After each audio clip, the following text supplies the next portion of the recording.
Hey, Fred, I think since it's 2 years out, you guys kind of have an inordinate number of players who are still here from the 2019 team. I'm wondering what kind of sense you have of maybe a feeling of unfinished business that you guys have in the locker room from what happened then, and also maybe what you learned from that last playoff run that can help you this time around. Yeah, I mean, I don't. That 19 season hasn't really come like at least for me. I haven't thought about it in terms of the term unfinished business, and I guess that's just kind of like a known thing of you obviously want to get back there and win it, but every year is different. Every year is unique. No team is the same year in and year out. Like this is a completely different team than what we had in 19, right? And a completely different playoff situation. Like we're going on the road in the wild card weekend, where opposed to 2 years ago, we're at home watching everybody play. So, what I take from those games is kind of just like the playoff environment, the atmosphere. Knowing how loud Levi's was back then, and kind of that whole atmosphere, knowing that that's going to be the same situation in Dallas. They're amped, they're ready to go. They've been waiting for this moment for a long time. And they have the perfect team to to do great things. And so I know their fans are going to be into it, so that can't shock anybody when we get there and it's loud and it's rocking. And it's going to be one of those games where you're going to have to kind of just fight through the glitz and the glam in the beginning of the game and kind of really settle in and just execute. Got time for two more guys? Hey Fred, what kind of challenge does this Dallas offense present you guys? Well, what don't they present? I think. Well, you just all starts with Dak, right?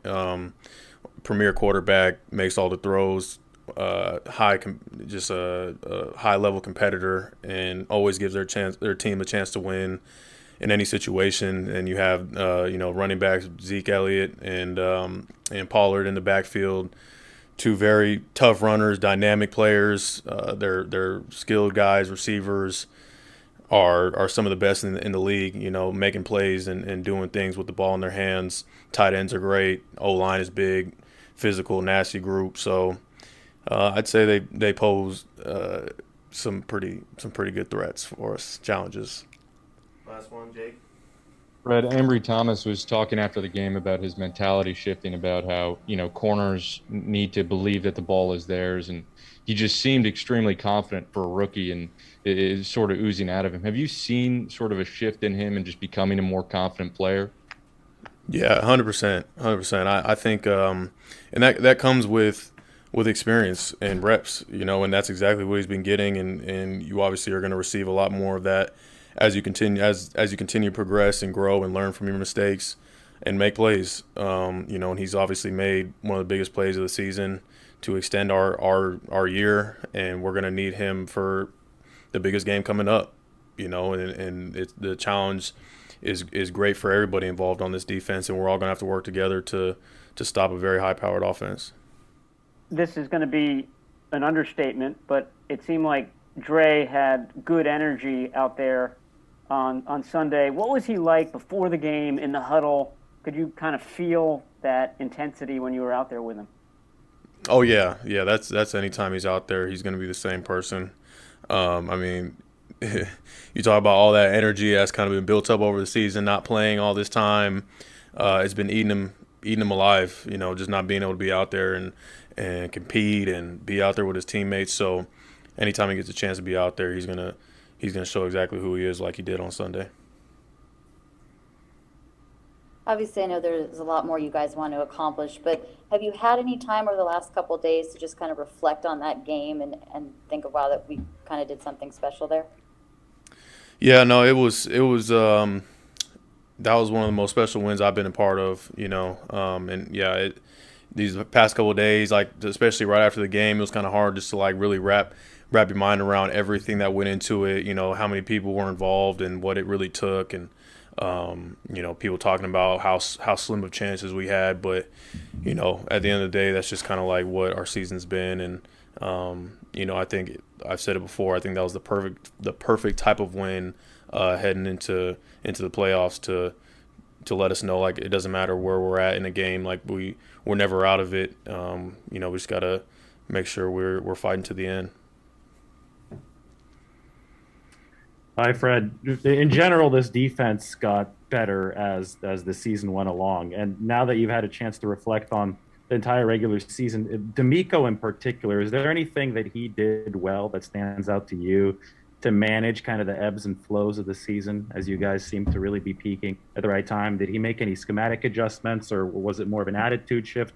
How would you kind of encapsulate his job managing you guys this year? I mean, I think the best thing he did was remain the exact same person every single day, no matter if, through the highs and the lows. I think with defense, if you have the right foundation, which we did have, through OTAs and training camp, even though we went through some rough patches in there, like we had the right foundation where like over time with more repetitions, you're going to get better. Like that's just how it works. And, especially with the swarm mentality that we have, like that never wavered throughout the season. Like we still showed our brand throughout. There might've been a couple technical changes in the scheme here and there, like very small changes, but like I don't think that's why you saw us get better and better. It was just because of repetitions and working with one another and just seeing football and playing football. And, as you do that, you get better in time. Kyle just mentioned that Dre Greenlaw looked like Mike Tyson in a uniform on the field. I mean, but he said that there's also a fine line between being aggressive on the field and making sure that you're not creating a penalty. Do you find it hard to walk that line? And also, do you talk to him when stuff like that is happening in a game? Yeah, that's been Kyle's nickname for him all year, ever since he's tried to implement the punch out into his game. It's more of a wind up knockout rather than just a punch out. So he's still working through it. And but I mean, shoot, I love it as long as we're not getting penalties, then obviously it's great. But like Kyle did mention it, there is a fine line. I think TJ Watt got a penalty earlier in the year. I saw him on one of the primetime games just coming in, just throwing haymakers on the guy, like trying to get the ball out. Like that was his intent. But, you got to make sure you're smart about it for sure. Fred, I don't mean to suggest this was, where everything turned around, but I'm just wondering, that loss to the Cardinals here, the defense, just didn't quite look right. And I'm just wondering if that may have been, not, hey, we changed our season with that, but if something happened, whether it was just discussions of like, that this is not acceptable, and if that was, somewhat of a turning point. Yeah, I mean, it was an embarrassing loss for everyone involved, especially on defense. The performance we had was unacceptable. We knew that.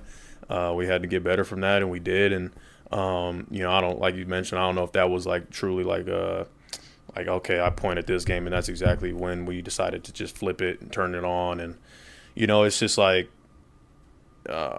everything that could go wrong went wrong for us that game, like, in terms of just execution and, them playing their best game. And I think, like I've said, like over time with more repetitions and seeing football, we've been able to play better.